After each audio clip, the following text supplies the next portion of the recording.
ಈ ಬದುಕು ಒಂದು ಪ್ರವಾಸ ಅಂತ ಹೇಳ್ತಾರೆ. ಒಂದು ಪ್ರವಾಸ. ಒಂದು ಟ್ರೈನ್ಯಾಗ ಕೂಡ್ತೀರಿ, Mysuru to Kashi train. Mysuru to Kashi train ಇಲ್ಲ 3 ದಿವಸದ ಪ್ರವಾಸ. ಅದು ಎರಡು ರಾತ್ರಿ ಒಂದು ಹಗಲು ಹಿಂಗೆ, ಅಥವಾ 2 ಹಗಲು 1 ರಾತ್ರಿ, ಈ ಥರ ಭಾಳ ದೂರದ ಪ್ರವಾಸ. ಆಯಿತು, ನೀವು ಮೈಸೂರಿಂದ ಕೂಡ್ತೀರಿ. ಸ್ಟಾರ್ಟಿಂಗ್ ನೀವು ಕೂಡ್ತೀರಪ್ಪ, ಒಂದು ರಿಸರ್ವೇಷನ್ ಡಬ್ಬಿ ಇರುತ್ತೆ. ಎಲ್ಲರೂ ಕಾಮನ್ನಾಗಿ ರಿಸರ್ವೇಷನ್ ಮಾಡ್ತಾರೆ. ಹೀಗೆ ಬೆಂಗಳೂರು ಬರ್ತದೆ, ಅಲ್ಲೊಂದಿಷ್ಟು ಮಂದಿ ಹತ್ತಾರೆ, ಕೆಲ ಮಂದಿ ಇಳಿತಾರೆ. ಏನೋ ನಿಮ್ಮ ಪಕ್ಕದ ಸೀಟ್ನವ್ರು ಬಂದು ಕೂಡ್ತಾರೆ. ಮನುಷ್ಯನಿಗೆ ಸಹಜ, ಅವ ಸಂಘಜೀವಿ. ಒಬ್ಬನೇ ಇದ್ರೆ ಹುಚ್ಚ ಹಿಡಿತೈತೆ ಅವಾಗ. ಜೈಲಿಗೆ ಯಾಕೆ ಹಾಕ್ತಾರಪ್ಪ ಇದಕ್ಕೆ? ಒಬ್ಬನೇ ಹುಚ್ಚ ಹಿಡ್ತೈತೆ ಅವನು. ನೀವೇ ನೋಡ್ರಿ, ಒಬ್ಬರೇ ಇರ್ಲಿಕ್ಕೆ ಶಕ್ಯ ಅದ್ರ ಹೇಳ್ರಿ, ಬೇಕಾರೆ ಕಲ್ಪನೆ ಮಾಡ್ಕೋರಿ.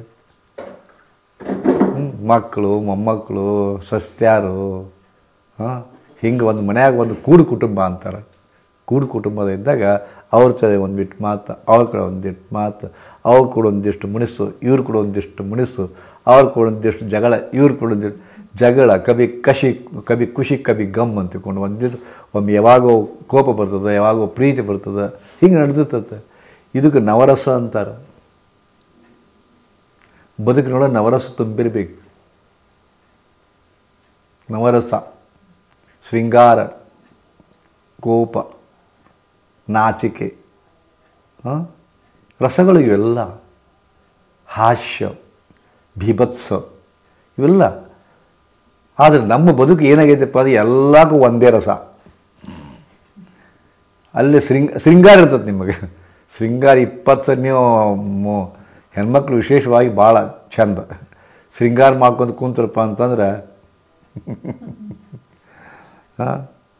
ಒಬ್ರು ಯಾರೋ ಗಂಡ ಬಂದು ಕಂಪ್ಲೇಂಟ್ ಕೊಡ್ತಿದ್ದ, ನನ್ನ ಹೆಂಡತಿಗೆ ಒಟ್ಟು ಸಾಕಾಯ್ತು ನೋಡೋಕ್ಕಿದ್ದು, ಏನು ಮೇಕಪ್ಪು 20 ಸರಿ ಸೀರೆ ಸರಿಪಡಿಸ್ತಾಳೆ, ಹಿಂಗೆ ನೋಡ್ತಾಳೆ, ಮ್ಯಾಚಿಂಗ್ ಐತೆ ನೋಡ್ತಾಳೆ, 20 ಸರಿ ಸೀರೆ ಚೇಂಜ್ ಮಾಡ್ತಾಳೆ, ಸಾಕು ಅಂತಾಳೆ, ಇದು ಮಾಡ್ತಾಳೆ, ಇಡೀ ದಿವಸ ಇದ್ರಾಗ ಹೋಗುತ್ತೆ ರೀ ಅದು.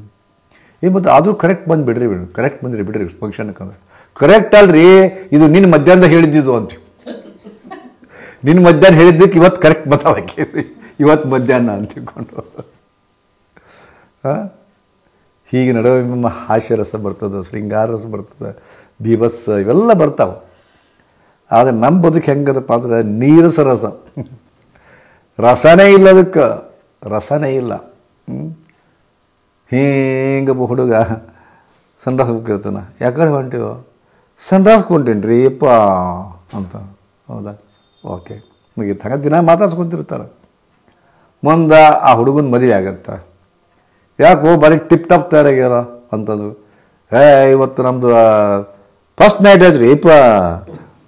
ಅಲ್ಲ, ಇವನು ಸಂಡಾಸ್ಗೆ ಹೋಗೋದು ಹಂಗೆ, ಫಸ್ಟ್ ನೈಟ್ ಅದು ಹಿಂಗೆ ಒಟ್ಟಾರ. ರಸ ಚೇಂಜೇ ಇಲ್ಲ ಅಲ್ಲೇ, ರಸ ಚೇಂಜೇ ಇಲ್ಲ. ಅದೇ ಹಳೆ ರಾಗ. ಹಿಂಗೆ ರಸಗಳು ಚೇಂಜ್ ಆಗ್ತಾ ಇರಬೇಕು, ಅದೇ ಬದುಕು ಅಂತ ಹೇಳ್ತಾರೆ. ಆಯಿತಾ? ಹಿಂಗೆ ಈ ರಸಮಯ ಬದುಕಿನೊಳಗೆ, ರಸಮಯ ಪ್ರವಾಸದೊಳಗೆ ಹೋಗಿರ್ತೀರಿ. ಯಾರೋ ಇಳಿತಾರ, ಯಾರೋ ಹತ್ತಾರ, ಯಾರೋ ನಿಮ್ಗೆ ಒಂದಿಷ್ಟು ಮಾತಾಡ್ಬೇಕಂತ ಲೈಕ್ ಆಗುತ್ತೆ. ಮಾತಾಡ್ತೀರಿ. ನೀವೆಲ್ಲ ಹೊಂಟೀರಿ? ನಾವು ಗೋರಖ್ಪುರಕ್ಕೆ ಹೊಂಟೀರಿ, ಕಾಶಿಗೆ ಹೋಗಿ ಮತ್ತೆ ಮುಂದೆ ಹೋಗ್ಬೇಕು. ಪರಿಚಯ ಆಗುತ್ತೆ. ನೀವು ಎಲ್ಲಿ ಅವರು? ನಾವು ಹಿಂಗೆ ಮೈಸೂರು ಕಡೆ ಕೊಳ್ಳೇಗಾಲದವರು.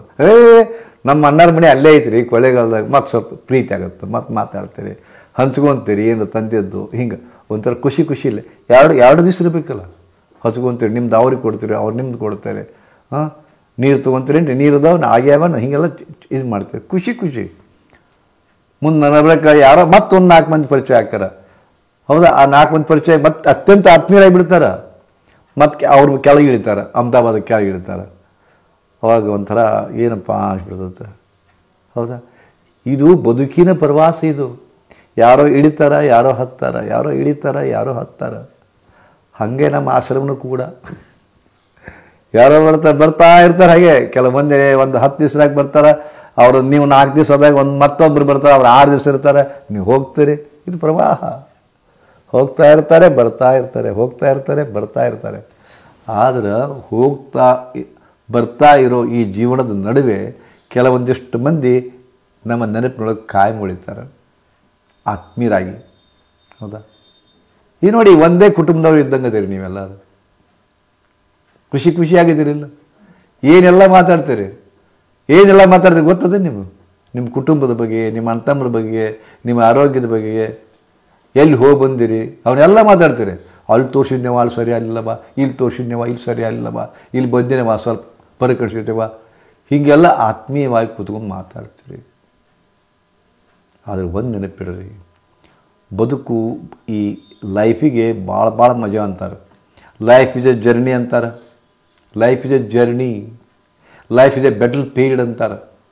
ಒಂದು ರಣರಂಗ ಇದ್ದಂಗಿದು. ಯಾರ್ಯಾರು ಕೂಡ ಏನೇನೋ ಹೋರಾಡಬೇಕಾಗತ್ತೆ. ಒಮ್ಮೆ ಹೆಂಡತಿ ಕೂಡ ಹೋರಾಡಬೇಕು, ಮಕ್ಕಳು ಕೂಡ ಹೋರಾಡಬೇಕು, ಬದುಕಿನ ಕೂಡ ಹೋರಾಡಬೇಕು, ನೆರೆ ಹೊರೆಯವರ ಕೂಡ ಹೋರಾಡಬೇಕು. ಹೌದಾ? ಬ್ಯಾಟಲ್ ಫೀಲ್ಡ್ ಅಂತಾರೆ ಈ ಬದುಕಿಗೆ. ಹೀಗೆ ಬದುಕಿಗೆ ಅನೇಕ ಅರ್ಥ ಕಟ್ತಾರೆ. ಇವಾಗ ಅಲ್ಲಿ ಅಗಲಿಕೆ ಇರ್ತದೆ, ಕೂಡಿಕೆ ಇರ್ತದೆ. ಯಾವಾಗ ಕೂಡ್ತೀರಿ ಸಂತೋಷ ಅನ್ನಿಸ್ತದೆ, ಯಾವಾಗ ಅಗಲ್ತೀರಿ ದುಃಖ ಆಗ್ತದೆ. ಅದಕ್ಕೆ ಏನು ಮಾಡಬೇಕು ಗೊತ್ತಾ ನಿಮಗೆ? ಏನು ಮಾಡಬೇಕು? ಮೆಡಿಟೇಷನ್ ಮಾಡಬೇಕು. ನೀವು ಮೆಡಿಟೇಷನ್ ಅಂತ ನಾ ಹೇಳೀನಿ ನಿನ್ನೆ. ಆ ಮೆಡಿಟೇಷನ್ ಹೆಂಗೆ ಮಾಡಬೇಕು? ವಿಸರ್ಜನಾ ಧ್ಯಾನ, ಒಳಗೆ ಹೊಲಸದ ಹೊರಗೆ ಹಾಕ್ರಿ ಅಂದೆ. ನಾನು ಆಶ್ರಮದ ಪದೇ ನಾ ಹೇಳ್ತಿರ್ತೀನಿ ಎಲ್ಲರಿಗೂ. ಇಲ್ಲಿ 32 ಥರದ ಧ್ಯಾನವನ್ನು ಕಲಿಸ್ತೀವಿ. 32 ಥರದ ಧ್ಯಾನ. ಈಜೇನಪ್ಪ ಈ ನೋಡಿ, ಧ್ಯಾನ ಅಂದರೆ ನಾನು ನಿನ್ನ ಹೇಳಿಲ್ಲ ಪಕ್ಕ. ಧ್ಯಾನ ಅಂದರೆ ಮತ್ತೆ ಇರಲ್ಲ, ಮನಸ್ಸಿನ ಏಕಾಗ್ರತೆ. ಓಕೆ, ಮನಸ್ಸನ್ನು ಏಕಾಗ್ರಗೊಳಿಸೋದಪ್ಪ. ಅದ್ರ ಬಿಟ್ಟು ಬೇರೆ ಧ್ಯಾನನೇ ಇಲ್ಲ. ಕರೆಂಟ್ ಹೋಗ್ಯಾವ, ರಿಪೇರಿ ನಡೀತದೆ. ಯಾವಾಗ ತಿಂಗಳಿಗೊಮ್ಮೆ 2 ತಿಂಗಳಿಗೊಮ್ಮೆ ಪೇಪರ್ನಾಗ ಕೊಡ್ತಾರೆ. ಗುಳೇದಗುಡ್ಡ, ಹರದಹಳ್ಳಿ, ಶಿರೂರು ಈ ಭಾಗದ ವಿದ್ಯುತ್ತನ್ನು ನಿಲುಗಡೆ ಮಾಡಲಾಗಿದೆ ದುರಸ್ತಿ ಸಲುವಾಗಿ. ಬೆಳಗ್ಗೆ 9 ಗಂಟೆಯಿಂದ 6 ಗಂಟೆವರೆಗೂ. 6 ಗಂಟೆ ಆಯಿತು, ತಿರುಗಿ 8 ಗಂಟೆಗಾರ ಕೊಡ್ತಾರೆ. ನೋಡಬೇಕು ಏನಾಗುತ್ತೆ. ಒಂದೇ ಒಂದು ದಿನ ವಿದ್ಯುತ್ ಇಲ್ಲದೆ ಹೋದ್ರೆ ನಮ್ಮ ಬದುಕು ಹೆಂಗಿರ್ತದೆ ನೋಡ್ರಿ. ನೀವು ಅದು ಕರೆಕ್ಟ್ ಬಂದಿರಿ, ಯಾಕಪ್ಪ ಅದ್ರ ಕತ್ಲದ ಇಲ್ಲೇ ಬಂದುಬಿಡು ಅಂತ ಮತ್ತು ಲಘು ಮುಗಿಸಿರಿ. ಇಲ್ಲಿ ಒಂಥರ ಧ್ಯಾನ ಮಾಡಬೇಕು ನೀವು. ಒಂಥರ ಧ್ಯಾನ. ಎಂಥ ಧ್ಯಾನ? 1 ವರ್ಷ ಕರೆಂಟ್ ಹೋದರೆ ಅನ್ನೋ ಧ್ಯಾನ. 1 ವರ್ಷ ಕರೆಂಟ್ ಹೋದ್ರೆ ಹೆಂಗಿರ್ತತ? ಶಾಂತ ಕುತ್ಕೋಬೇಕು. ಕುತ್ಕೊಂಡು ದೇವ್ರ ಬದುಕು ಹಿಂಗೆ ಇರೋದಿಲ್ಲ, ಏನೇನೋ ಆಗ್ತದೆ. 1 ವರ್ಷ ಕರೆಂಟ್ ಹೋದ್ರೆ ಏನಾಗ್ಬೋದು ನಮ್ಮ ಜೀವನ? ಇದನ್ನು ಕುರಿತು ಧ್ಯಾನ ಮಾಡು. ಧ್ಯಾನ ಮಾಡ್ತೀರಿ? ದೇವ್ರ ನನಗೆ ಕಣ್ಣು ಅದೋ ಕರೆ, ನನಗೆ ಕಣ್ಣು ಇಲ್ಲದೆ ಹೋಗಿದ್ದರೆ, ಎಸ್ ನನಗೆ ಕಣ್ಣು ಇಲ್ಲದೆ ಹೋಗಿದ್ದರೆ ಧ್ಯಾನ ಮಾಡಿರಿ. ನಿಮಗೆ ಕಂಗಾಲಾಗ್ಬಿಡ್ತೀರಿ ನೀವು. ಎಂದಾದರೂ ನೀವು ಕೆಲವೊಂದು ಕುರುಡರನ್ನು ಭೇಟಿಯಾಗಿದ್ದೀರೇನು? ಕುರುಡರ ಬದುಕನ್ನು ನೋಡಿದ್ದೀರೇನು? ದೇವರು ಎಷ್ಟು ನಮಗೆ ಸಹಾಯ ಮಾಡ್ತಾರಪ್ಪ ಅಂದ್ರೆ, ಮೊಣಕಾಲು ನೋವು ಬರಲಿ, ಪಾದದ ನೋವು ಇರಲಿ, ಆದಾಗ್ಯೂ ದೇವ್ರಿಗೆ ಕೃತಜ್ಞತೆ ಹೇಳ್ರಿ. ಇವು ರಿಪೇರೇಬಲ್. 4 ದಿವಸ ಮತ್ತೆ ರಿಪೇರ್ ಆಕ್ಕಾವ. ಆದ್ರೆ ದೇವ್ರು ನಿಮ್ಗೆ ಕಣ್ಣ ಕೊಟ್ಟಿರ್ತಿದ್ರೆ, ಕಣ್ಣು ಕಸ್ಕೊಂಡಿದ್ರೆ, ಕಣ್ಣಿಲ್ಲಪ್ಪ ಸುಮ್ಮನೆ ನಾಟಕ ಮಾಡ್ರಿ. ಕಣ್ಣು ಅದಾವ ಖರೆ, ಬಟ್ಟೆ ಕಟ್ಕೊಂಡು ಒಂದು ದಿವಸ ಬಟ್ಟೆ ಕಟ್ಕೊಂಡಿದ್ದು ಬಿಡ್ರಿ, ಮತ್ತು ದಿನನಿತ್ಯ ಚಟುವಟಿಕೆಗಳು ಮಾಡಿರಿ. ಮಾಡ್ತೀರಾ? ನೋಡ್ತೀರಿ? ಕಣ್ಣು ಇಲ್ಲದೆ ಹೋದಾಗ ನಮ್ಮ ಬದುಕು ಹೆಂಗಿರ್ತದೆ ನೋಡ್ರಿ. ಇನ್ನು ಯುಕ್ರೇನ್ದಾಗ ಅದೇ ಆಗಕತ್ತೈತಿ. ಕರೆಂಟೇ ಇಲ್ಲ ಅಲ್ಲಿ. ಮುಂದುವರೆದ ರಾಷ್ಟ್ರ. ಕಲ್ಪನೆ ಮಾಡ್ಕೊಳ್ಳಿ, ಕರೆಂಟ್ ಇಲ್ಲದೆ ಹೋದ್ರೆ ಭಾಳ ಭೀಕರದ ಬದುಕು. ಮೊದಲು ಅದು ಎಂಜಾಯ್ ಮಾಡ್ಯಾರ ಹಳಬರು. ನಾನೇ ಕರೆಂಟ್ ಇಲ್ಲದೆ ಹೋದಾಗ ಡಿಸೈಲ್ ಮ್ಯಾಗ ಇದು ಏನೋ ಗಿರಣಿ ಚಾಲು ಮಾಡ್ತಿದ್ರು. Puch Puch Puch Puch Puch Puch Puch ಅಲ್ಲ, ಗಿರಣಿ ಚಾಲು ಆತ ಅಂತಿಕೊಂಡು ಹೋಗಿದ್ವಿ ನಾವು. ಕರೆಂಟ್ ಬಂತು. ಕರೆಂಟ್ ಚಿಮ್ನಿ ಎಣ್ಣೆ ಇದನ್ನು ಹಾಕ್ತಿದ್ರು ಹೊರಗಡೆ, ವಿದ್ಯುತ್ ದೀಪಗಳನ್ನ. ಅದು ಹೋತು ಪೆಟ್ರೋಮ್ಯಾಕ್ಸ್ ಬಂದು, ಅದು ಹೋತು ಬುಡ್ಡೆ ದೀಪ ಬಂದು, ಆವಿಷ್ಕಾರ ಹಾಕೊಂತ ಬಂದು. ಆದರೆ ಆ ಕಾಲ ನೆನಪಿಟ್ಕೋಬೇಕು ನಾವು. ನೆನಪಿರಲಿ, ಜಗತ್ತು ಸದಾ ವರ್ತುಳಾಕಾರವಾದ. ಇಲ್ಲಿ ನಿಮ್ಮ ಜರ್ನಿ ಸುರಾಗೈತಿಲ್ಲ. ಹಿಂಗೆ ಬಂದು ಪೃಥ್ವಿ ಗೋಳದ ಹಿಂಗೆ ಬರಲೇಬೇಕಿದು. ಹಿಂಗೆ ಸುರಾತ ಕತ್ತಲೆಯ ದಿನಗಳನ್ನು ನೋಡಿದ್ದೀರಿ, ಬುಡ್ಡಿಯ ದಿನಗಳನ್ನು ನೋಡಿದ್ದೀರಿ, ಅದನ್ನು ನೋಡಿದ್ರಿ, ಇದನ್ನು ನೋಡಿದ್ರಿ. ಇಲ್ಲಿ ಬರೋತ್ತಿಗೆ ಮತ್ತೆ ಹಳೆ ಕಾಲಕ್ಕೆ ಬಂದಿರ್ತೀರಿ. ಇಲ್ಲಿ ಬಂದರು ಹಿಂದೆ ಬಂದಾಗ ಹಳೆ ಕಾಲಕ್ಕೆ ಬಂದಿರ್ತೀರಿ. 2075ಕ್ಕೆ ಮತ್ತೆ ಅದೇ ಬರ್ತದೆ. ಅವಾಗ ಮತ್ತೆ ಮೊಬೈಲ್ ಇಲ್ಲ, ಟಿ ವಿ ಇಲ್ಲ, ಕರೆಂಟ್ ಇರುವುದಿಲ್ಲ. ಆ ದಿನಗಳನ್ನು ಕಲ್ಪನೆ ಮಾಡ್ಕೊಳ್ಳಿ. ಮತ್ತೆ ಘನಘೋರ ಜೀವನ. ಅದು ಒಂದು ಬದುಕಿರ್ತದೆ, ಅದಕ್ಕೊಂದು ಬೆಲೆ ಇರ್ತದೆ. ಅದಕ್ಕೆ ಧ್ಯಾನ ಮಾಡಬೇಕು. ಬದುಕಿನೊಳಗೆ ಯಾವ ಕಾಲಕ್ಕೆ ಯಾರ್ಯಾರು ಅಗಲ್ತಾರ ಗೊತ್ತಿಲ್ಲ. ಗಂಡ ಹೆಂಡತಿ ಅದೇ ರೀ. ಅಕಸ್ಮಾತ್ ನನ್ನ ಗಂಡ ಸತ್ರ, ಈಗ ಜಗಳಾಡ್ತೀರಿ. ಅಕಸ್ಮಾತ್ ಅವ್ರು ಇಲ್ಲದೆ ಹೋದ್ರೆ ನಿಮ್ಮ ಬದುಕು ಹೆಂಗಿರ್ತದೆ? ಗಂಡಿದ್ರೆ ಹೆಂಡತಿದ ಬಗ್ಗೆ ವಿಚಾರ ಮಾಡ್ರಿ. ಅಕಸ್ಮಾತ್ ನನಗೆ ಹೆಂಡತಿ ಸತ್ರ ಅಂತ ಗಂಡು ವಿಚಾರ ಮಾಡಲಿ, ಅಕಸ್ಮಾತ್ ನನ್ನ ಗಂಡು ಸತ್ರ ಅಂತ ಹೆಂಡತಿ ವಿಚಾರ ಮಾಡಲಿ. ಎಷ್ಟು ಭೀಕರ ಅದು ಗೊತ್ತಿಲ್ಲ ನಿಮಗೆ. ಈಗ ಏನೂ ಆಗಿಲ್ಲ, ಎಲ್ಲ ಸರಳದ ನಡೆದದ್ದು ಗಾಡಿ. ಆದಾಗ್ಯೂ ಸಹಿತ ಅನೇಕ ರಸಗಳದಾವು ಗೊತ್ತಾ. ಇವೆಲ್ಲ ಮೆಡಿಟೇಷನ್ ಮಾಡಬೇಕು. ಯಾಕಂದರೆ ಒಂದಿಲ್ಲ ಒಂದು ದಿನ ನಿಮಗೆ ವಯಸ್ಸು ಆಗ್ತಲೇ ಬರ್ತದೆ. ಹಿಂಗೆ ಇರುವುದಿಲ್ಲ. ಹಿಂಗೆ ಇರ್ತೀರಿ. 40 ವರ್ಷದಿಂದ ಹಿಂಗೆ ಇದ್ರಿ. ನೀ ಹಿಂಗೆ ಇದ್ದಿ 40 ವರ್ಷದಿಂದ. ಎಷ್ಟು ಚಂದ ಇದ್ದಿ. ನೀನು ಹಳೆ ಫೋಟೋ ನೋಡ್ಕೊ. ಅಗ್ರಿ ಈಗ ಹೆಂಗದಿ? ವಯಸ್ಸಾಗ್ಯದ, ಉರುಪು ಹೋಗ್ಯದ, ಲವಲವಿಕೆ ಹೋಗ್ಯದ. ನೀರಸ.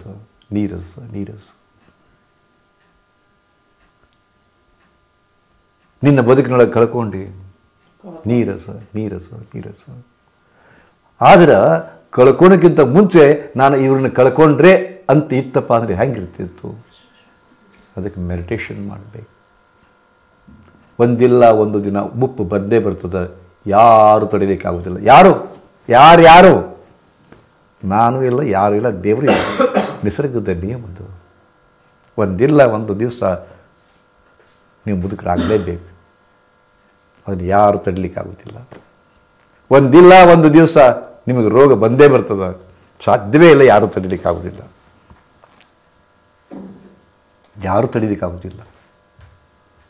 ರೋಗ ಬರುವುದೇ.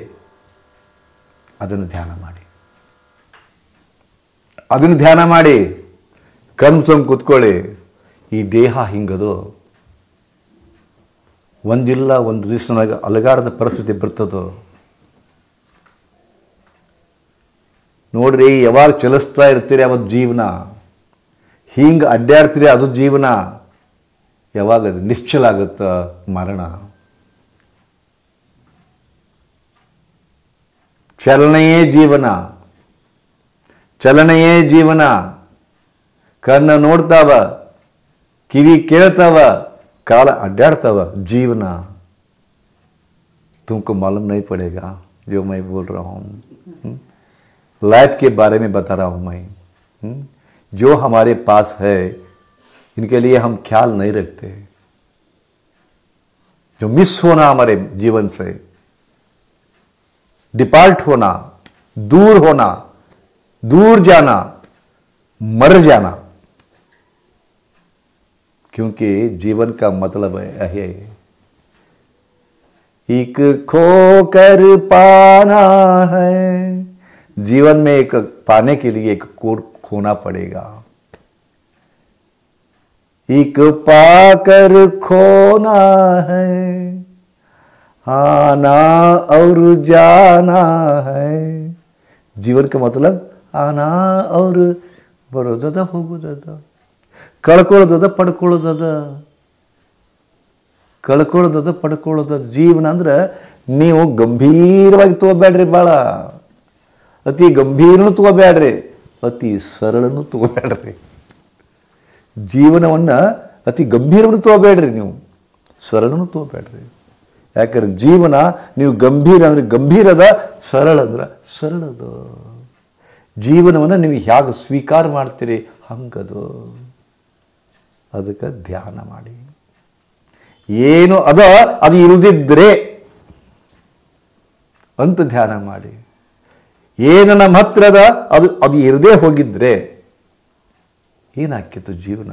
ಕಣ್ಣು ಇಲ್ಲದೆ ಹೋಗಿದ್ರೆ, ಯೌವನ ಇಲ್ಲದೆ ಹೋಗಿದ್ರು ಎಷ್ಟು ಕೊಟ್ರ ಕಳೆದು ಹೋದ ಆ ದಿನಗಳು ಬರ್ತಾವ. ಇವತ್ತು ಟೈಮ್ ಎಷ್ಟದ? 7:35. 7:35 ಬದುಕು 3 ಕಾಲದಿಂದ ಕೂಡಿದು. ಒಂದು ಭೂತಕಾಲ, ಒಂದು ವರ್ತಮಾನ ಕಾಲ, ಒಂದು ಭವಿಷ್ಯತ್ ಕಾಲ. ಭವಿಷ್ಯತ್ ಕಾಲ ಅನ್ನೋದು ಮುಂದದ, ಅದು ಇನ್ನೂ ಹುಟ್ಟಿಲ್ಲ. ಭೂತಕಾಲ ಅನ್ನೋದು ಹಿಂದೆ ಆಗಿ ಹೋಗ್ಯದ, ಸತ್ತು ಹೋಗ್ಯದ. ಇದನ್ನೇ ಹೇಳಬೇಕಂದ್ರೆ 7:35 ಆಗೈತಿಲ್ಲ, 7:34 ಏನದ? ಭೂತಕಾಲ. 7:34 ಭೂತಕಾಲ. 2 ನಿಮಿಷದಿಂದ ಸತ್ತು ಹೋತದು. 2 ನಿಮಿಷದಿಂದ ಸತ್ತು ಹೋತು. ಭೂತಕಾಲ, ಭೂತ ಸೇರ್ತು. ನಾ ಹೇಳ್ತೇನೆ, ನಿಮ್ಮ ಬದುಕಿನೊಳಗೆ 7:34, ಇವತ್ತು 21ನೇ ತಾರೀಕು, 21 ಸೆಪ್ಟೆಂಬರ್ 2024, 7:34 ನಿಮ್ಮ ಬದುಕಿನೊಳಗೆ ಎಷ್ಟು ಕೋಟಿ ಕೊಟ್ಟರೆ ಬರ್ತದೆ ಹೇಳಿ? ಎಷ್ಟು ಕೋಟಿ ಕೊಟ್ಟರೆ ಮತ್ತೆ ಅದೇ ಕ್ಷಣ ಬರ್ಲಿಕ್ಕೆ ಶಕ್ಯದ ಹೇಳಿ? ಬರ್ತದ? ಬಹಳ ಗಂಭೀರ ಸರಿ. ಎಷ್ಟು ಮುಜಾದ ನೋಡಿ, ಅದು ಕಳ್ಕೊಂಡ್ಬಿಟ್ಟಿವಿ, ಸಾಧ್ಯವೇ ಇಲ್ಲ. ನೀವು ನಿಮ್ಮ ಫೋಟೋ ತೆಗೆಸ್ಕೊಂತೀರಿ, ಫೋಟೋದ ಬಗ್ಗೆ ಭಾಳ ಹುಚ್ಚು ನಿಮಗೆ. ನೀವು ಇರ್ತೀರಿ, ನಿಮ್ದೇ ಫೋಟೋ ಅದು ಪ್ರತಿರೂಪ. ನನ್ನ ಫೋಟೋ ಕಳಿಸು, ಅದನ್ನು ನೋಡ್ತೀರಿ. ಅಯ್ಯ ಎಷ್ಟು ಚಂದ ಬಂದತ್ತಲ್ಲ, ನೋಡ್ತೀರಿ. ಯಾಕೆ ಅಷ್ಟು ಆಕರ್ಷಣೆ? ಯಾಕಂದ್ರೆ ಸತ್ತದದು. ನಿಮಗೆ ಸತ್ತು ಹೋದವರ ಬಗ್ಗೆ ಆಕರ್ಷಣೆ ಶುರುವಾಗುತ್ತ, ಇದ್ದವರ ಬಗ್ಗೆ ಎಂದೂ ಇಲ್ಲ. ನೀವು ಇದ್ದೀರಿ, ಬಟ್ ಅದು ಸತ್ತು ಹೋದದ್ದು.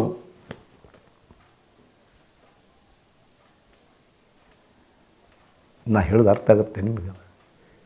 ಅದು 7:34 ತೆಗೆದು ಫೋಟೋ, ಸತ್ತು ಬಿಟ್ಟದ್ದು. ಸತ್ತಿಲ್ಲ ಮತ್ತೆ. 7:40 ನಿಮ್ಮ ಬದುಕಿನೊಳಗೆ ಹುಟ್ಟಿಲ್ಲ. ಮುಂದೆ ಏನಾಗುತ್ತೆ ಗೊತ್ತಿಲ್ಲ. ನಿನ್ನೆ ತಾ ಸತ್ತಿಹುದು, ನಾಳೆ ಹುಟ್ಟದೇ ಇಹುದು. ನಿನ್ನೆ ತಾ ಸತ್ತಿಹುದು, ನಾಳೆ ಹುಟ್ಟದೇ ಇಹುದು. ಇಂದು ನಿನ್ನ ಕೈಲಿದೆ ಮಂಕುತಿಮ್ಮ. ಇವತ್ತು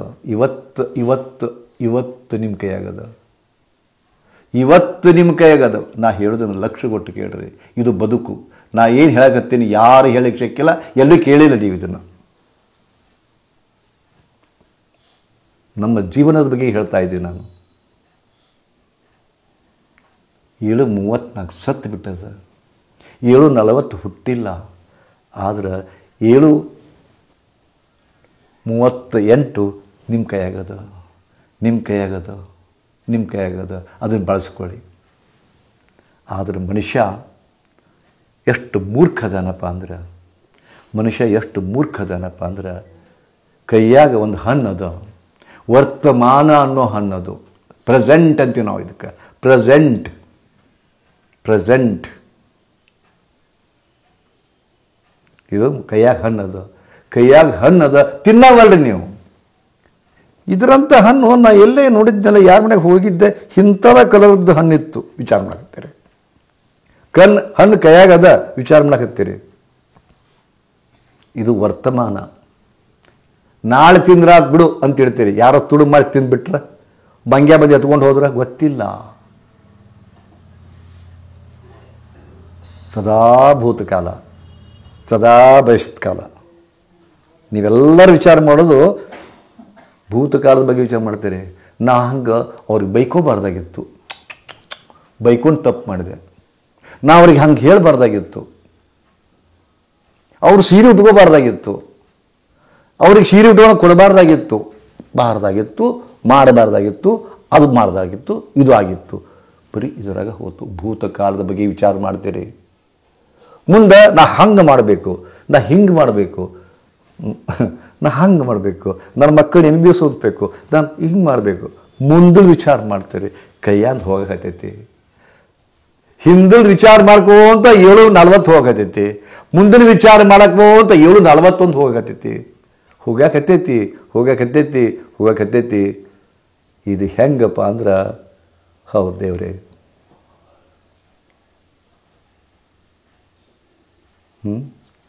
ನಿಮ್ಮ ಬದುಕು ಹೆಂಗದಪ್ಪ ಅಂದ್ರೆ, ಒಬ್ಬ ಕುದುರೆ ಮ್ಯಾಗ ಕುಂತು ಸವಾರ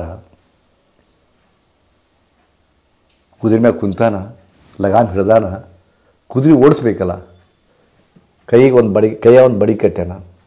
ಕೈಯಾಗ ಒಂದು ಬಡಿಗೆ ಎಷ್ಟು ಉದ್ದ ಐತಪ್ಪ ಅಂತಂದ್ರೆ, ಕುದುರೆ ಬಾಯಿ ಇಲ್ಲೈತಪ್ಪ ಅಂತಂದ್ರೆ ಆ ಬಡಿಗೆ ಇಷ್ಟ ಐತೆ.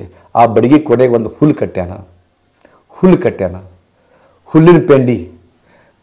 ಈ ಕುದುರೆಗೆ ಏನನ್ಸುತ್ತೆ, ಪಟಕ್ರ ಒಂದು ಜಂಪ್ ಮಾಡಿದ್ರೆ ಹುಲ್ಲು ಸಿಗುತ್ತ ಅಂತ ಒಂದು ಜಂಪ್.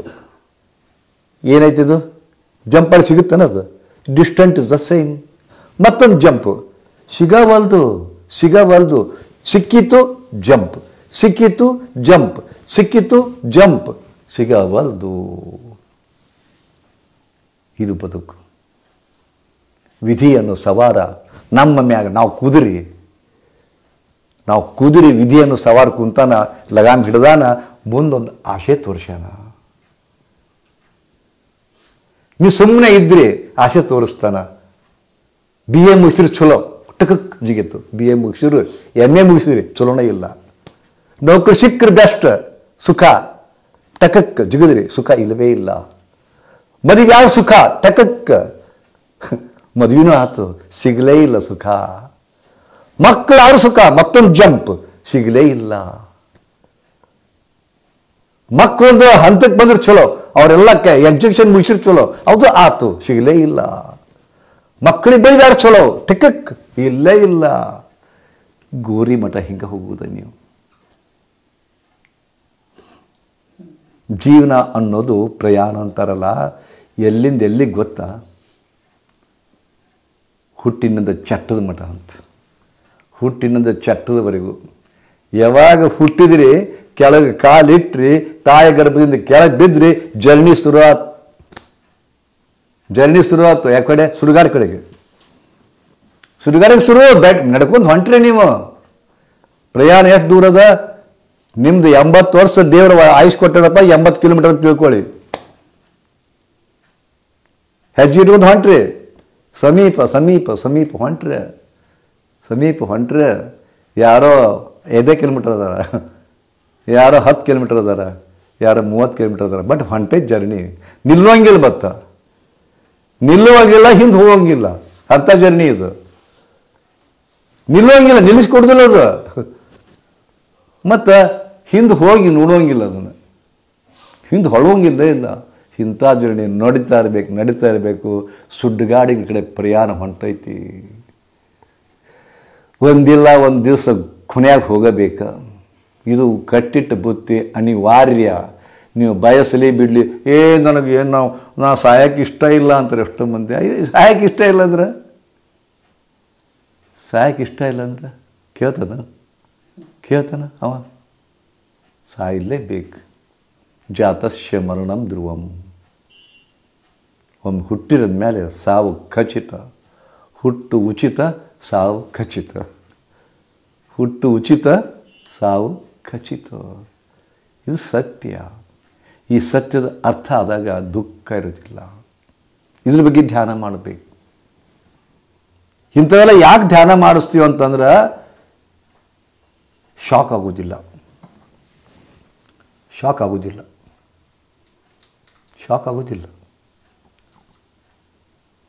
ಇದನ್ನೇ ಗೌತಮ್ ಬುದ್ಧ ಮಾಡಿದ. ಇದನ್ನೇ ಮಾಡಿದವ. ಗೌತಮಿ ಅನ್ನಕ್ಕೆ ಅವನ ಶಿಷ್ಯರು ತೋರಿಸಿದ, ಪ್ರತ್ಯಕ್ಷದರ್ಶಿಯಾಗಿ ತೋರಿಸಿದ. ಸಾವು ಎಲ್ಲರಿಗೂ ಖಚಿತದ.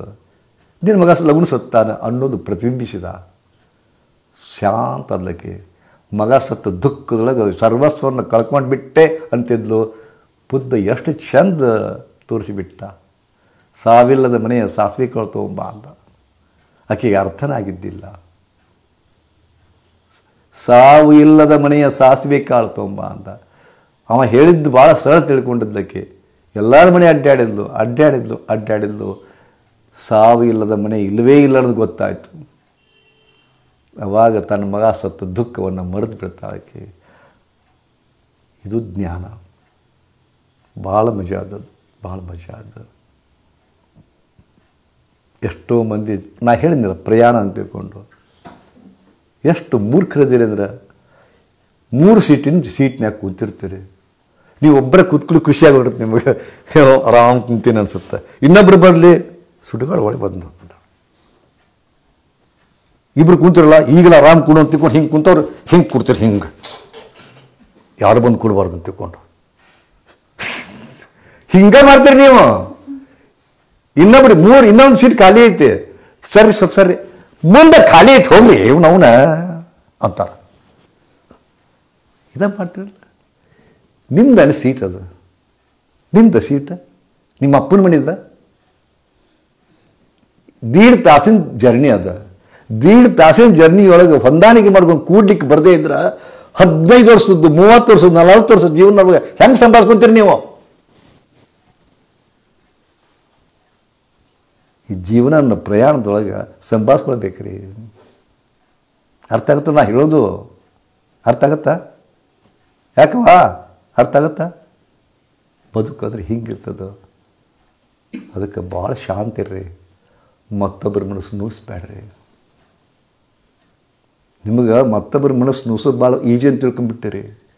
ಸಸಿ ಅತ್ತಿ ಮನಸ್ಸು ನುಸೋದು, ಅತ್ತಿ ಸೊಸಿ ಮನಸ್ಸು ನುಸೋದು, ಗಂಡ ಹೆಂಡತಿ ಮನಸ್ಸು ನುಸೋದು, ಹೆಂಡತಿ ಗಂಡನ ಮನಸ್ಸು ನುಸೋದು. ಅವರಿಗೆ ಇವ್ರ ಮನಸ್ಸು ನೋಯ್ತತೆ ಅನ್ನೋದು ಗೊತ್ತೇ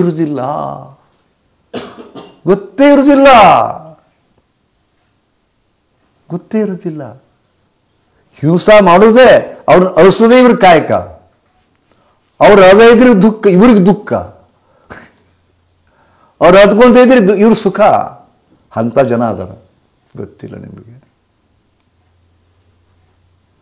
ಮತ್ತೊಬ್ಬರದಾತ ನಾ ಹೇಳ್ತೀನಿ, ನಿಮಗೂ ಸಹಿತ ಹಂಗ ಅದ. ಬದುಕಿನೊಳಗೆ ನಿಮ್ಗೆ ದುಃಖ ಅದಪ್ಪ ಅಂದ್ರೆ ದುಃಖದ ಇರೋದೇ ನಿಮ್ಗೆ ಸುಖ. ನೀವು ದುಃಖ ನುಂಗಿ ಏನಾಗೈತಿ ನಿಮ್ಮ ಜೀವನಪ್ಪ ಅಂತಂದ್ರೆ ಅಡಿಕ್ಷನ್ ಆಗ್ಬಿಟ್ಟೈತಿ ನಿಮ್ಗೆ. ಗಂಡನ ಕಡೆ ಹೊಡೆಸ್ಕೊಂಡು ಅಡಿಕ್ಷನ್ ಆಗೈತಿ. ತೀವ್ಸ್ಕೊಂಡು ಅಡಿಕ್ಷನ್ ಆಗೈತಿ. ಮಕ್ಕಳ ಕಡೆ ಬೇಯಿಸ್ಕೊಂಡು ಅಡಿಕ್ಷನ್ ಆಗೈತಿ. ಅಕಸ್ಮಾತ್ ಅವರೇ ಚೇಂಜ್ ಆದರೂ ನೀವು ಇದನ್ನು ಕೂಡ ಹತ್ತಿರ ನಿಮಗೆ ಲೈಕ್ ಆಗೋದಿಲ್ಲ ಅದು. ಯಾಕೆ ಇದಕ್ಕೆ ಅಡಿಕ್ಟ್ ಆಗಿರಿ ನೀವು. ಇದಕ್ಕೆ ಅಡಿಕ್ಟ್ ಆಗಿರಲ್ಲ. ಬೇಯಿಸ್ಕೊಳೋದಕ್ಕೆ ಅಡಿಕ್ಟ್ ಆಗಿರಿ, ಬಯಸ್ಕೊಳೋದಕ್ಕೆ ಅಡಿಕ್ಟ್ ಆಗಿರಿ, ತೀವ್ಸ್ಕೊಳೋದಕ್ಕೆ ಅಡಿಕ್ಟ್ ಆಗಿರಿ. ಚೇಂಜ್ ಆತಪ್ಪ ನೀವು ಒಪ್ಪುದಿಲ್ಲ, ನಿಮ್ಮ ಮನಸ್ಸು ಒಪ್ಪುವುದಿಲ್ಲ. ಮಜಾ ಅಲ್ಲ ಇದು? ಮಜಾ ಅಲ್ಲ? ಹೌದು ದೇವರೇ. ಅದಕ್ಕೆ ಇದರಾಗ ನಾ ಇಷ್ಟೆಲ್ಲ ಹೇಳಿದ್ನಲ್ಲ, 18 ಧ್ಯಾನದ ಬಗ್ಗೆ ಹೇಳ್ದಂಗೆ ಆತ. ನಾ ಈಗ 18 ಧ್ಯಾನವನ್ನು ಕಲಿಸ್ತೀನಿ ಇದ್ರಾಗ. ಈಗ ಏನು ಹೇಳಿದ್ನಲ್ಲ ಇಡೀ ಎಲ್ಲ ಕುಡ್ಕೊಂಡು 18 ಥರದ ಧ್ಯಾನ ಬರ್ತಾವೆ. ಒಂದು ಅಕಾಲಿಕ ಮರಣ ಧ್ಯಾನ, ಅಗಲುವಿಕೆಯ ಧ್ಯಾನ, ನಶ್ವರ ಧ್ಯಾನ, ಕಳೆದುಕೊಳ್ಳುವಿಕೆಯ ಧ್ಯಾನ. ಎಷ್ಟು ಧ್ಯಾನದ ಗೊತ್ತದ. ಒಂದು ಧ್ಯಾನಕ್ಕೆ ಕುಂತ್ರಪ್ಪ ಅಂದ್ರೆ ನಮ್ಮ ಮನಸ್ಸು ಮತ್ತೇನಲ್ಲ, ಇಟ್ ಇಸ್ ಸಾಫ್ಟ್ವೇರ್ ಅದು. ನೀವು ಏನು ಅದಕ್ಕೆ ಫೀಡ್ ಮಾಡಿದ್ರೆ ಅದನ್ನೇ ಕೊಡ್ತದೆ. ಹಿಂಗಾದ್ರೆ ದುಃಖ ಫೀಡ್ ಮಾಡಿರಿ, ದುಃಖ ಬರ್ತದೆ. ಹಿಂಗಾದ್ರೆ ಆನಂದ, ದುಃಖ ಇದು ಆನಂದ, ಅದಕ್ಕೆ ಆನಂದ ಅನ್ನಿಸ್ತದೆ. ಅಲ್ಲಿ ಆನಂದವೂ ಇಲ್ಲ, ದುಃಖವೂ ಇಲ್ಲ. ಆದರೆ ರಾಂಗ್ ಫೀಡಿಂಗ್ ಆಗೈತದು. ಎಷ್ಟೋ ಮಂದಿ ಏನನ್ನೋ ಬಿಡ್ಸಕ್ಕೆ ಪ್ರಯತ್ನ ಮಾಡ್ತಾರೆ. ಇವೆಲ್ಲ ಏನಪ್ಪ ಅಂತಂದ್ರೆ ಇವೆಲ್ಲ ಮೂಢನಂಬಿಕೆ. ಒಂದು ಬೆಕ್ಕು ಬಂತಪ್ಪ ಅಂತಂದ್ರೆ ಅದು ಏನು ಎಷ್ಟೇ ನೀವು ತಿಳುವಳಿಕೆ ಇದ್ದವ್ರು ಇರ್ಬೇಕಾರೆ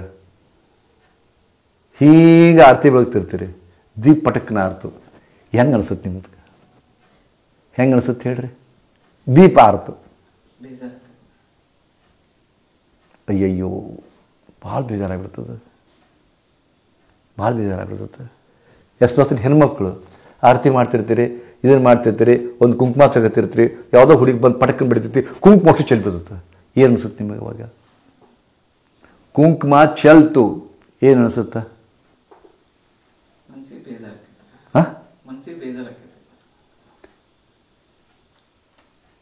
ಮನಸ್ಸಿಗೆ ಬೇಜಾರಾಗ್ತದೆ. ಬೆಕ್ಕಾಟ ಬಂತು, ಮನಸ್ಸಿಗೆ ಬೇಜಾರಾಗ್ತದೆ. ಹೌದಾ? ಯಾಕೆ ಹಿಂಗಾಗ್ತದೆ ಬೇಸಿಗೆ ಬೇಜಾರು? ನಮಗೆ ಫೀಡ್ ಆಗ್ಯದ, ನಮ್ಗೆ ಸಾಫ್ಟ್ವೇರ್ ತುಂಬಿಟ್ಟದ. ನಮ್ಮ ಹಿರಿಯರು ನಮ್ಮ ತಲೆ ತುಂಬಿಟ್ಟಾರ. ಅಮಾವಾಸ್ಯೆಗೊಮ್ಮೆ ಹೋಳಿಗೆ ಮಾಡಬೇಕು, ಫೀಡ್ ಮಾಡ್ಯಾರ. ಅಮಾವಾಸ್ಯೆಗೊಮ್ಮೆ 5 ಕಾಯಿ ಹೊಡಿಬೇಕು, ಫೀಡ್ ಮಾಡ್ಯಾರ. ಅದನ್ನು ಮಾಡಿದ್ರೆ ಹೋದ್ರೆ ನಿಮ್ಗೆ ಸುಖ ಇಲ್ಲ. ಫೀಡ್ ಆಗೈತೆ ಆಳೆ ಆಲ್ರೆಡಿ. ಒಳಗೆ ಮದುವೆ ಒಳಗೆ ಬಾಳ್ಕನ್ ತಂದಿಡಬೇಕ, ಆ ಇಂಥ ಕಟ್ಟಿಗೆ ತಂದಿಡಬೇಕ, ಮಾವಾಗ ಬಣ್ಣ ಚೆಲ್ಬೇಕ, ಇವೆಲ್ಲ ಆಲ್ರೆಡಿ ಫೀಡೆಡ್ ಕಾಂಟೆಂಟ್ಸ್. ಇವೆಲ್ಲ ಹಾಗೆ ಹೋಗ್ತದೆ ಗಾಡಿ, ಎಲ್ಲಿ ಮಟ್ಟ ಹಾಗೆ ಹೋಗ್ತದೆ. ಆದ್ರೆ ಇಲ್ಲಿ ಬ್ರೇಕ್ ಆಗ್ತದೆ, ಕೆಲವೊಂದು ಬ್ರೇಕ್ ಆಗ್ತದೆ. ಯಾಕಂದ್ರೆ ಇದು ಒಂದು ಪರಂಪರೆ ನಡ್ಕೊಂತ ಬಂದಾರ. ಆದರೆ ಮುಂದೆ ಮಕ್ಕಳು, ಒಬ್ಬ ಇಂಜಿನಿಯರ್, ಒಬ್ಬ ಡಾಕ್ಟರ್ ಎಲ್ಲೆಲ್ಲಿ ಹೋಗ್ಯಾರ, ಅವ್ರು ಮಾಡೋದಿಲ್ಲ, ಬ್ರೇಕ್ ಆಗ್ತಾಯಿಲ್ಲ. ಅವ್ರಿಗೆ ಅಮಾವಾಸ್ಯೆನೂ ಗೊತ್ತಿಲ್ಲ, ಮದುವೆನೂ ಗೊತ್ತಿಲ್ಲ. ಒಂದು ಉಂಗುರ ಇಡ್ತಾರೆ, ರಿಜಿಸ್ಟ್ರೇಷನ್ ಮ್ಯಾರೇಜ್ ಮಾಡ್ತಾರೆ, ಮುಗೀತಪ್ಪ, ಒಂದು ಪಾರ್ಟಿ ಕೊಡ್ತಾರೆ, ಮದುವೆ ಅನ್ನೋದು ಮುಗೀತು ಅವ್ರಿಗೆ. ಬಟ್ ಈ ಬೈಂಡಿಂಗ್ಸ್ ಅವ್ರಿಗೆ ಇರೋದಿಲ್ಲ. ಕಾಲ ಬದಲಾಯ್ತು. ಹಂಗೆ ಕಾಲ ಬದಲಾದಾಗ ಬದಲಾದ ಕಾಲಕ್ಕೆ ತಕ್ಕಂತೆ ಹೊಂದ್ಕೋಬೇಕು. ನಿಮ್ಮ ಮನಸ್ಸನ್ನು ಫೀಡ್ ಮಾಡ್ಕೋಬೇಕು. ಆಯಿತು, ಅದೊಂದು ಮುಗೀತು. ಇದು ಹೊಸ ಸಾಫ್ಟ್ವೇರ್, ಸಾಫ್ಟ್ವೇರ್ ಹೊಸದು. ಎಷ್ಟು ಹೇಳಬೇಕು ನಿಮಗೆ? ಸೊ ಇದರಲ್ಲಿ ಕುರಿತು 18 ಧ್ಯಾನದೊಳಗೆ ಕನಿಷ್ಠ 3 ಧ್ಯಾನ ಭಾಳ ಅವಶ್ಯಕತೆ ಅದಾವೆ. ಅದು ಆ್ಯಕ್ಚುಲಿ ಪ್ರಾಕ್ಟಿಕಲ್ ಮಾಡಿಸ್ಬೇಕು. ಇದನ್ನು ನಾವು ರೆಸಿಡೆನ್ಷಿಯಲ್ ಕ್ಯಾಂಪ್ ಮಾಡಿಸ್ತಿದ್ವಿ ಮೊದಲು. ಅವಾಗ ಕಣ್ಣಿಗೆ ಬಟ್ಟೆ ಕಟ್ಟಿ ನಿಮ್ಮನ್ನು ಹೊರಗೆ ಬಿಡ್ತಿದ್ವಿ, ಒಬ್ಬರು ಸಹಾಯಕನ ಕೊಟ್ಟು. ಅವಾಗ ಗೊತ್ತಾಗಿತ್ತು ಕಣ್ಣಿಲ್ದವ್ರ ಬದುಕು. ಇಂಥವು ಸತ್ರ ನಿಮ್ಮ ಜೀವನ ಹೆಂಗಿರುತ್ತೆ ಅಂತ ಬರ್ಕೊಂಬ ಅಂತ ಹೇಳ್ತಿದ್ದೀವಿ. ಇವೆಲ್ಲ ಯೋಗದ ಒಂದು ಧ್ಯಾನದ ವಿಧಾನಗಳಿವೆಲ್ಲ. ಅಳ್ತು ಬಿಡ್ತಿದ್ದಾರೆ ಅವರು, ಇನ್ನೂ ಅವ್ರು ಸತ್ತೇ ಇಲ್ಲ, ಬರೇ ಸತ್ರ ಅನ್ನೋದು ನಿಮ್ಮಕೊಂಡ ದುಃಖಿಕ್ಷಳ ಅವರು. ಮೈ ಹಗುರಾಗೋದು ಸೈಂಟಿಫಿಕ್ ರೀಸನ್ ಅದು. ಇದು ಮಾಡಿಸ್ಲಿಕ್ಕೆ ಅದಕ್ಕೆ 32 ಥರದ ಧ್ಯಾನ ಕ್ರಮಗಳನ್ನು ಎಂದಾದರೂ ನೀವು ಕಲಿಬೇಕು, ಅವ್ನು ಮಾಡಿ ಆನಂದ ಪಡಬೇಕು ಅನಿಸ್ತಪ್ಪ ಅಂದ್ರೆ ಆ 32 ಥರದ ಧ್ಯಾನಗಳನ್ನು ಕಲಿಸ್ತಕ್ಕಂಥ ಒಂದು ಶಿಬಿರನ ಅದ. ಧ್ಯಾನ ಶೃಂಖಲಾ ಅಂತ ತಿಳ್ಕೊಂಡು ಮಾಡ್ತಿದ್ದೀವಿ ಮೊದಲು. ಧ್ಯಾನ ಶೃಂಖಲಾ ಶಿಬಿರ ಅಂತ ಮಾಡ್ತೀವಿ. ಅದು ಎಲ್ಲ ಅನೇಕ ಧ್ಯಾನಗಳನ್ನು ಕಲಿಸ್ತಿದ್ವಿ ಅಲ್ಲಿ. ಧ್ಯಾನ ಶೃಂಖಲಾ ಒಂದು ಚೈನ್, ಆ ಮೆಡಿಟೇಷನ್.